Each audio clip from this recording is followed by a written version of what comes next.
Dário Moamudo é um português, funcionário internacional e que reside na Suíça há 13 anos. Escreveu este livro, La Mouette Mouille, que é, para ele, um testemunho de simpatia para a cidade que recebe milhares de funcionários internacionais e imigrantes de todas as partes do mundo.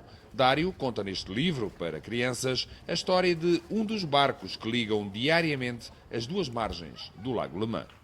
A Moete Mui fala sobretudo de uma viagem, de uma moete aqui do Lago Genebra, o Lago Le Mans, que vive aqui e toda a gente lhe diz que este lago é o maior lago do mundo. Entretanto, até que um dia encontra um barco a vapor que lhe diz que na verdade existe algo muito maior que é o mar, só que a moete não acredita.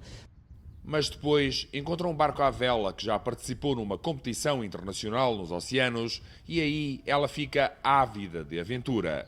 Passa a barragem que está na extremidade deste lago e conhece finalmente o mar e fica deslumbrada. Mas também acaba, como sempre acontece com quem parte, ter saudades do sítio que a viu nascer.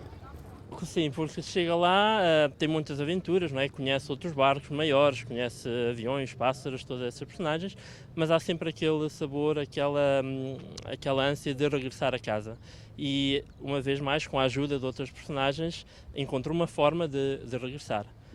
Como dizem em Cabo Verde, se acabado, catabirado. Para regressar, tens de partir primeiro. Portanto, é um pouco também essa história. Dário cita Cabo Verde porque lá esteve a trabalhar 4 anos, período durante o qual já estava a escrever este livro que começou a ganhar forma em 1998 durante a Exposição Universal em Lisboa. A primeira vez que conheci bem a Suíça foi em 98, durante a Expo, onde trabalhei como voluntário durante as Olimpíadas Internacionais de Informática e orientei uma equipa de 4 jovens suíços que participavam. E quando fomos à Expo, achei engraçado um país que não tem mar, ter uma exposição nos oceanos e onde estes adolescentes me disseram não, os nossos oceanos são os nossos lagos.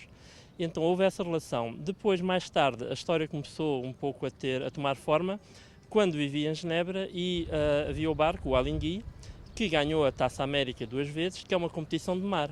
E é um barco que é baseado aqui em Genebra. Portanto, achei essa diferença, essa relação de lago e mar para juntar aqui à moete e pôr isso numa história para crianças. Uma história que, para já, só pode ser lida em francês ou inglês, mas a versão em português já vem a caminho. Já estou a fazer a tradução para português, uma vez que o livro foi escrito em inglês, mas como já houve muito interesse, estou a trabalhar na versão em português. Esta obra será apresentada oficialmente numa livraria portuguesa desta cidade suíça. Com François Maté, Noé Monteiro, RTP, Genebra.